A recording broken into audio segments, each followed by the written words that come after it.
you got to have the audacity to use your imagination. When we're kids, we believe anything is possible. I believe your reality becomes the parts of your imagination you hold on to the longest or the biggest. We drastically overestimate what we can accomplish in one day. We drastically underestimate what we can accomplish in a decade. Ladies and gentlemen, welcome back to another very special, as always, episode of Next Level University, where we teach you how to level up your life, your love, your health, and your wealth. We hope you enjoyed our latest episode. It was a Q&A, what do I do if I am a perfectionist? Today, for episode number 649, the world is a lot bigger than you think it is. All right, so what does this actually mean? Why are we doing this episode? Context. It's a great question. So if you've ever traveled in a plane, via airplane, Kevin's favorite thing. My biggest fear. Yes, your favorite thing of all time. Yep. And you're in the window seat.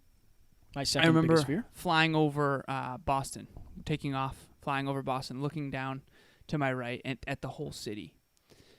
And I remember thinking to myself how it's weird, right? You have macro and micro, how insignificant some of the problems that you have in your life are when you're looking from that bird's eye view.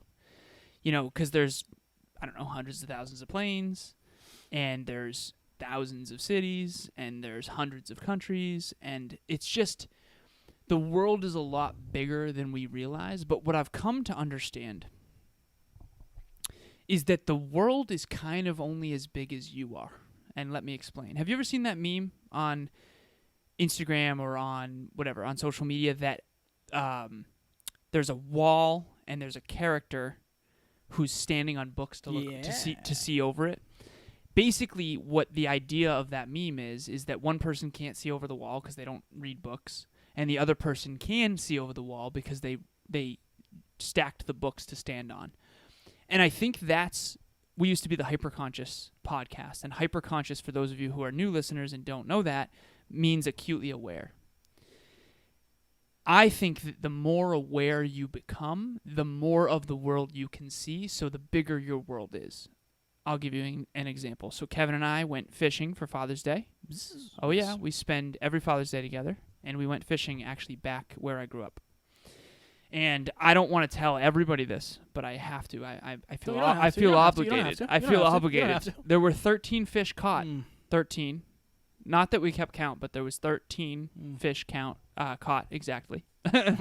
And only 5 of them were Kevin's. Yeah. So I just, I didn't mean to publicly out this. Well, you did used to live there. Yeah. So, no, it was a good time. No, we had a really good time, and it was nice to get away. And I went fishing with Taryn's dad on Saturday, which was good. It was a nice weekend. Different weekend. Yeah. For sure, but it was nice to get away. Good fishing weekend. Yeah. But that's neither here nor there, but one of the things that I realized was that going back to where I grew up, from chapter 32 of this life, I'm 32 years old, and then reminiscing on all of the memories there, because we're out in the boat and we can see my old house. We sold it not long ago, a couple years ago, and basically I have all these memories, but I didn't understand them back then. I was just a kid.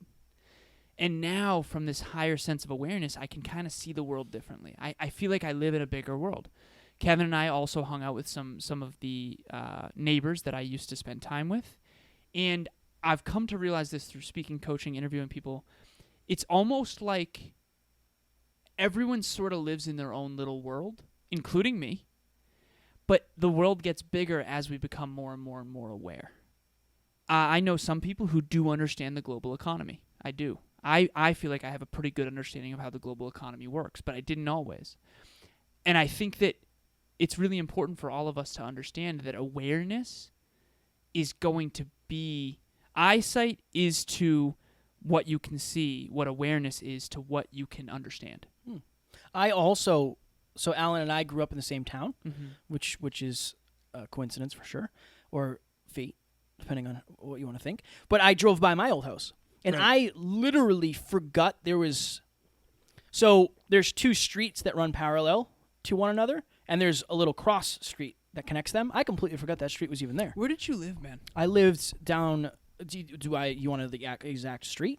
Yeah. Seagrave. I lived on Seagrave Street. So, okay, where It was down by Cumbies and Charlie's and down the street from the town park, gotcha. where I'm sure you raged once or twice. For sure. Yeah. So I used to live there.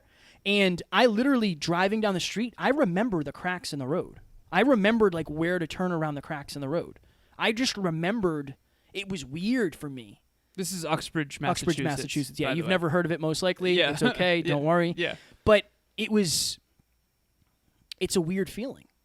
I don't know how to explain it. It's a weird feeling, like looking back and thinking, like, oh, yeah, I lived there. Like, that's where I used to live. And then I just drove up to the town park just to see it. And it's way smaller than I remember it. Yeah. You know, and it's way different than I remember it. It's just weird. It's a weird feeling. And just to connect it to this episode, when I was living there, I don't know, probably until 23, maybe? Because I moved out when my family moved. So we lived there until like mid-20s, 23, 24. And from that time until now, my life has changed more than the previous 23 years. The compound effect. And if you're young, we have a lot of younger listeners. If you're in your early 20s, your mid-20s, even your late 20s, your life can look infinitely different in a decade. Oh, It can look infinitely different in a year. completely different. Yeah. In a year, it can look different. Especially if you're doing the right things. Mm-hmm.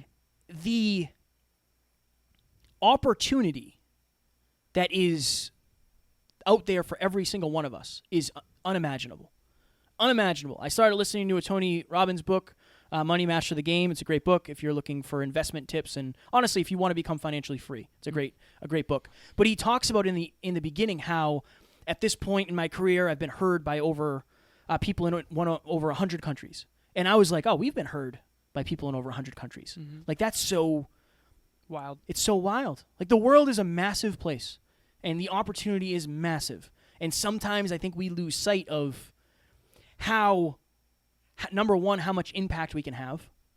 Number two, how many lives we can change. But number three, and often the biggest one, how minuscule our problems actually are in the grand scheme of things. So what's an example for our listeners of a problem in high school that you felt like was was just the end all be all? Okay. That now you realize is like a tiny blip. This was an interesting thing for me. This was an interesting thing. We were sitting in Mr. Smith's class. We were talking about Mr. Smith yesterday. Yeah. Mr. Smith's English class, talking about Hondo. Remember Hondo? Whatever that book was. I don't remember it. And I lifted my arm up, and right now I'm also sweating. And somebody in the class said, "Hey, Kev, you got pit stains." And I got super embarrassed and super insecure for the rest of high school. Honestly, for a long time, I was super insecure about that. To the point where I got prescription deodorant. Like, I was super insecure. I was debating getting shots in my armpits to stop myself from sweating. I thought that was like the biggest deal in the world. Wild. Right? You never shared that with me before. No, it just came to me in this moment. Dude. A lot of things in high school. Pit stains, who cares? I cared a lot. You don't now, obviously. Not as much. I still do. I still don't like it. You still do a little bit? Yeah, I still don't like it. That's why I like to have the... You always notice mine. Yeah. You sweat Is a lot. that why? I sweat like a hoss. I do. Well, it's also 95 degrees in the studio, and I wasn't allowed to, have the air conditioner on. Well, audio quality is important. Yeah, it's true, yeah. Okay, so what in hindsight do you feel about that? I feel that it was just connected to a fear of judgment. I think everything is. Getting glasses. The first day I got glasses in freshman year, I think, maybe. No, it wasn't even freshman year. It was middle school. I got glasses. First day I walked in, somebody said, "Hey, Four Eyes." And it was like, oh my God, this is the end. This is the end. That was it. Like, that was kind of the last. And again, I know a lot of people are bullied for that. But in my mind, it was like the worst thing ever. It was like going to be the worst thing ever. Getting broken up with. Oh, I know. Getting broken up with. Shout out to, well, I won't use any names. But it was like one of the more popular girls in our school, and she broke up with me, and I was like, oh my God, this is the end. The end. Yeah. What will I do? So it's honestly, not the end. Everything. It's the beginning Yeah. in so many ways. Yeah. Just a little bit about me. Okay, what did you learn from those things? Like, what would you tell that Kevin now? Seriously. What would you try to tell him?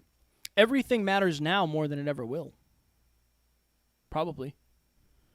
There's things that you're going through right now that you'll laugh about later. Genuinely.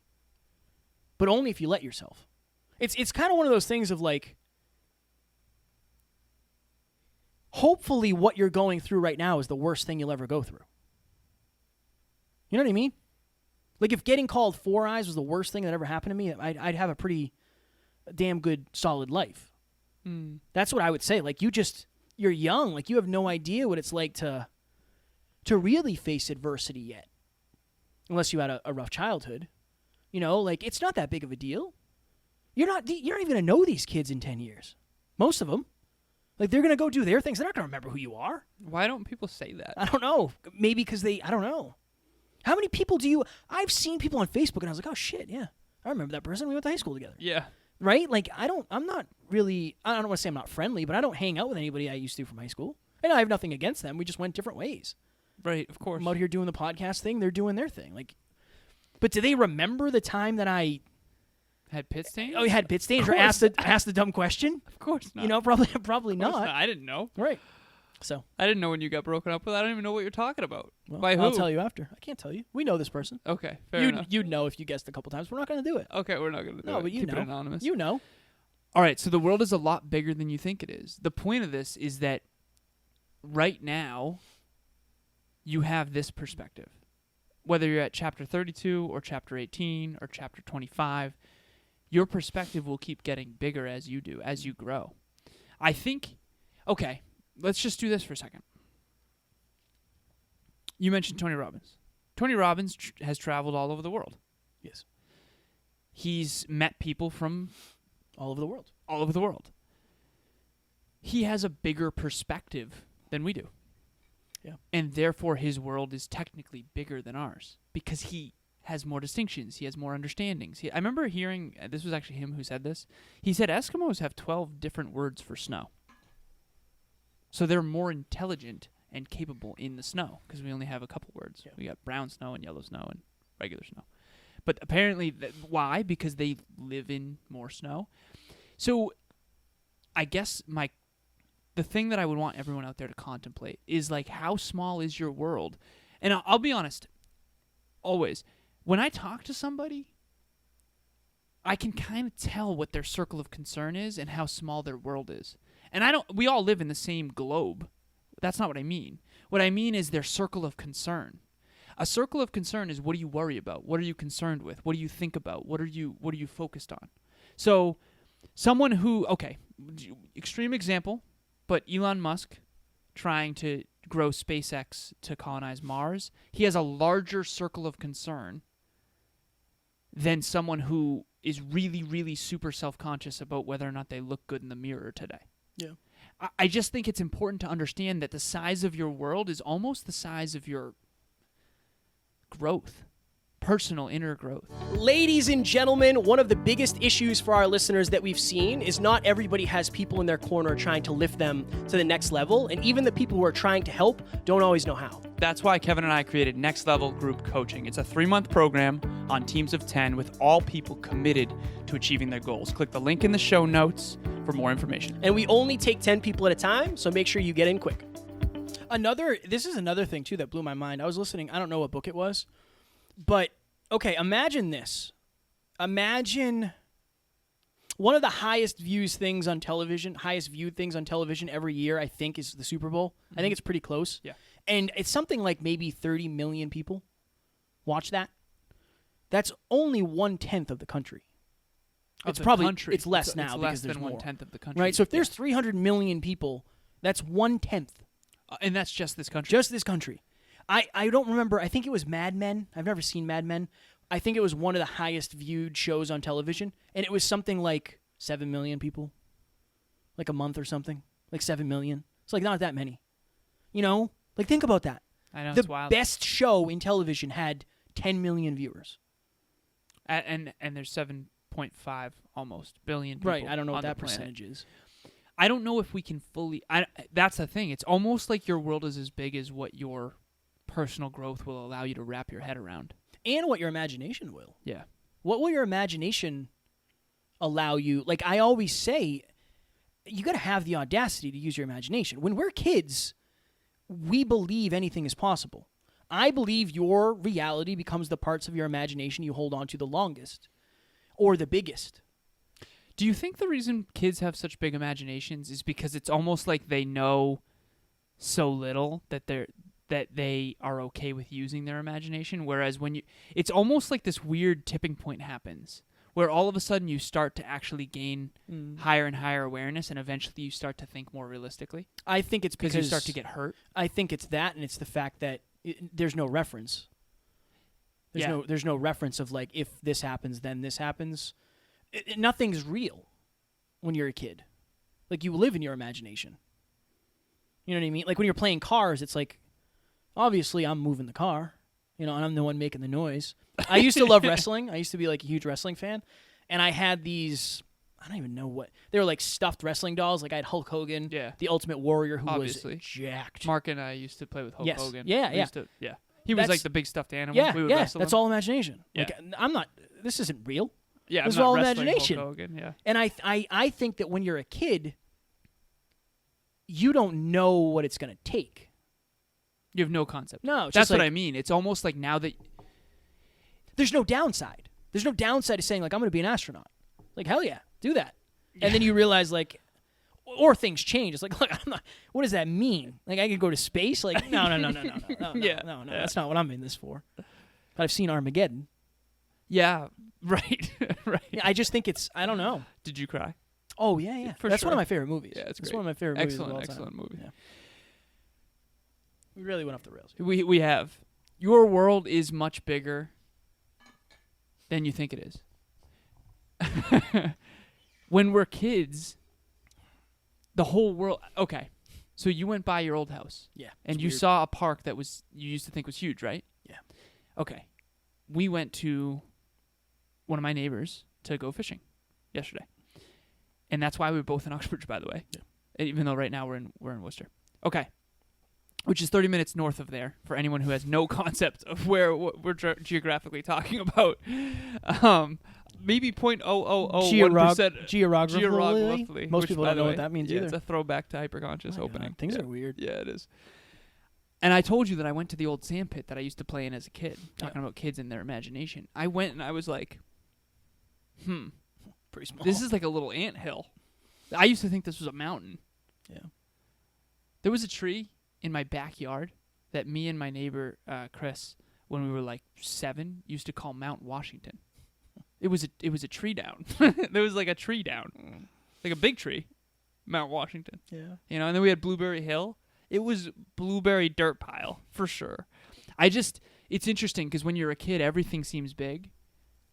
And then I just wonder to myself, the only takeaway that I would want every listener to take away from this is basically, how big is the world that you live in? Do you believe in possibilities, or have you let that shit close? Have you let the window of opportunity close? I mean, Next Level University didn't even exist 5 years ago. It didn't even exist. So what's possible is beyond what... This is what it is. This is what it is. On the macro, long term, your life can look... T-Rob says this. We drastically overestimate what we can accomplish in one day. We drastically underestimate what we can accomplish in a decade. I couldn't agree more. 5 years ago, Next Level University did not exist. Next Level Universe didn't exist. Next Level Group Coaching didn't exist. Next Level Business Solutions, Next Level Podcast Solutions, none of it existed. The 10-person team didn't exist. Your life can look way different. You just have to maybe take that macroscopic perspective of look at the world from outside the window of a plane in your own life and just look at it and go, okay, what do I want to do in the world? I remember looking down, and I pointed to Kevin when we were traveling together. I said, Kev, every single one of those people down there is a potential podcast listener. Yeah. You remember me saying that? And I think about that all the time. I was probably like, yo, shut up. Yeah. Like, I need to close my eyes and hang on to something. I need a I don't know, some sort of drug to calm me down in this flight. I don't like flying at all.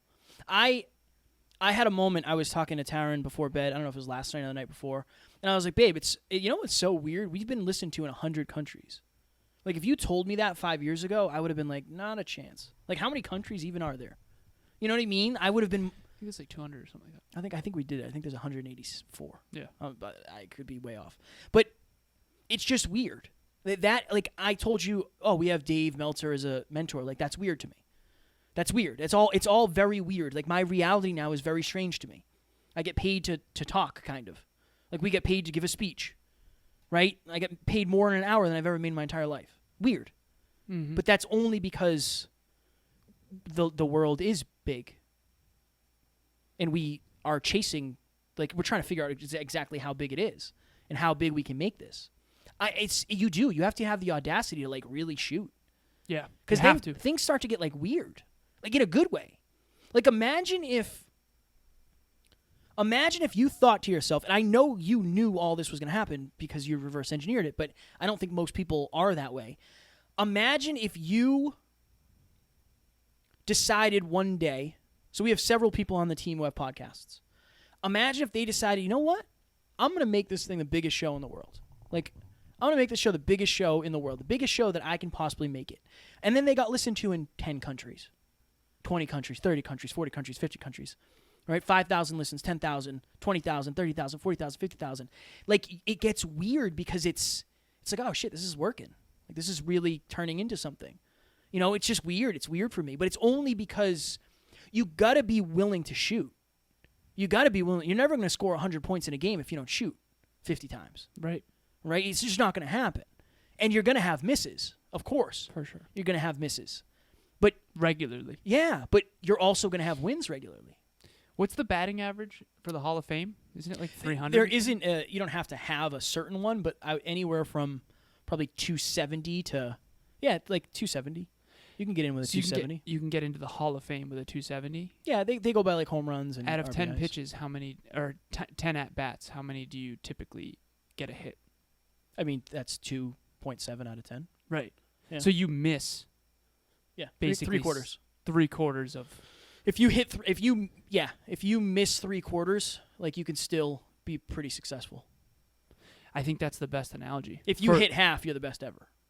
You know what I mean? Nobody's ever batted 500. I think the highest ever. The highest ever I think was Ted Williams. I think he batted 402 or something. That's the best analogy for success, man. I'm not a big baseball fan or player, but that analogy of like the at bats versus the home runs. That's like the best analogy for life. But you can't hit a home run if you don't get it bat. Yeah, and you won't hit one every time. Right. No, not even close. You won't hit one every time. You won't hit one most of the time. Yeah. It's interesting. We're coming up on it here. Yeah. How many times did you strike out real quick before we go? I couldn't tell you. A lot. I struck out a lot. But you bat like a 350, right? I had a pretty high batting. Yeah. But I struck out for sure. Yeah. Yeah, for sure. I got thrown out stealing for sure. I made errors for sure. I overthrew the first baseman for sure. Right. Yeah, all the time. Ground ball right through my legs. Yeah. If you're out there listening, the last thing here is the world is a lot bigger than you realize. It's bigger than Kevin and I realize. It's bigger than almost any of us can fathom, I think. But the question is, if you don't shoot big, you're not gonna. If you don't shoot big, you probably won't raise your awareness that much. And that doesn't mean that you have to like want to change the world.